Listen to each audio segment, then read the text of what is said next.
নমস্কাৰ বন্ধু বান্ধৱীসকল, আপোনালোকে চাই আছে জ্যোতি ক্লাছেছ ইউটিউব চেনেল। বন্ধুসকল, আপোনালোকে যদি টাটা মটৰ্ছত চাকৰি ল'ব বিচাৰে আৰু সকলোতকৈ প্ৰথমে সিলেকশ্যনৰ অংশীদাৰ হ'ব বিচাৰে, গতিকে আপোনালোকৰ বাবে এটা ভাল খবৰ আহিছে। প্ৰথমবাৰ টাটা মটৰ্ছৰ বেলেগ বেলেগ ডিপাৰ্টমেণ্টত নতুনকৈ পোষ্ট আহিছে, যিটো সম্পূৰ্ণ ভিডিঅ' চাই আপোনালোকে সকলো ইয়াৰ তথ্য জানিব পাৰিব। গতিকে ভিডিঅ'টো পলম নকৰি আৰম্ভ কৰোঁ। এনেধৰণৰ ভিডিঅ' পাই থাকিবলৈ জ্যোতি ক্লাছেছ ইউটিউব চেনেলটো ছাবস্ক্ৰাইব কৰি ল'ব। বন্ধুসকল, ইয়াৰ ভেকেঞ্চি আহিছে টাটা মটৰ্ছ জব 2025 আৰু ইয়াৰ অৰ্গেনাইজেশ্যনটো টাটা মটৰ্ছ। ইয়াৰ পোষ্ট নেমখিনি আহিছে customer support service, accountant, sales, security boy, helper, HR manager, personnel assistant, training engineer, manager, other post. অৰ্থাৎ এইকেইটা পোষ্টত আপোনালোকৰ ভেকেঞ্চি আহিছে, যিসকল আপোনালোকে এপ্লাই কৰিব পাৰিব, আৰু পোষ্ট অৰ্থাৎ টোটেল পোষ্ট ওলাইছে আপোনাৰ 8,000+ আৰু এপ্লাই মোডটো হ'ব অনলাইন। আৰু কোনসকলে এপ্লাই কৰিব পাৰিব, অৰ্থাৎ all India male and female, অৰ্থাৎ সকলোৱে এপ্লাই কৰিব পাৰিব, যিটো অতিকৈ ভাল খবৰ। আপোনালোকে এপ্লাই কৰিব পাৰিব। আৰু ইয়াৰ টাটা মটৰ্ছ জব ভেকেঞ্চি 2025 ইয়াৰ চেলাৰীটো হ'ব 22,000ৰ পৰা 75,000লৈকে আপোনালোকৰ চেলাৰীটো গুচি যায়, অৰ্থাৎ এইটো বহুত এটা ভাল এমাউণ্টৰ চেলাৰী হয়। আপোনালোকে এপ্লাই কৰিব পাৰিব।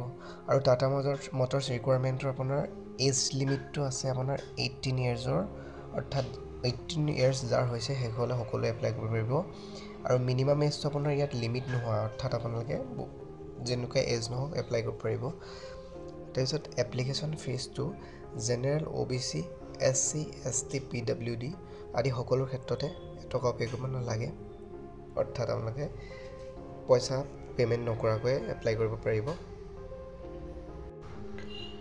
তাৰপাছত আপোনালোকে দেখিছে যে চিলেকশ্যন প্ৰচেছটো ডাইৰেক্ট চিলেকশ্যন হ'ব, এক্সাম নহয়।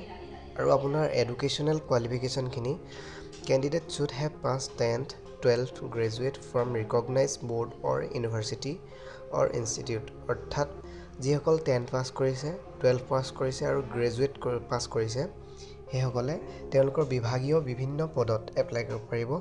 আৰু যিটো স্বীকৃতিপ্ৰাপ্ত আপোনাৰ ইউনিভাৰ্চিটিয়ে হওক, ব'ৰ্ডে হওক, ইনষ্টিটিউটে হওক আদিৰ পৰা আপোনালোকে 10, 12 বা গ্ৰেজুৱেট কৰা হ'ব লাগিব।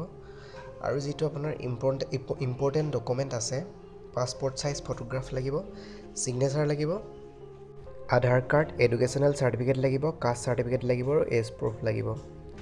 আৰু আপোনাৰ যোনটো ইম্পৰ্টেণ্ট ষ্টাৰ্টিং ডেট ইয়াত নাই, অলৰেডি ষ্টাৰ্ট হৈ গৈছে আপোনাৰ, আৰু লাষ্ট ডেটটো আপোনালোকে দিয়া নাই, অৰ্থাৎ আপোনালোকে যেতিয়াই মন যায় এপ্লাই কৰিব পাৰিব। আৰু এপ্লাই লিংকটো যিটো আপোনালোকৰ মই ডেছক্ৰিপশ্যনত লিংকটো দি দিম, আপোনালোকে এপ্লাই কৰি ল'ব। আৰু অফিচিয়েল ন'টিফিকেশ্যন যদি চায়, সেইটো আপোনাৰ ডেছক্ৰিপশ্যনত দি দিম, আপোনালোকে চাই ল'ব পাৰিব।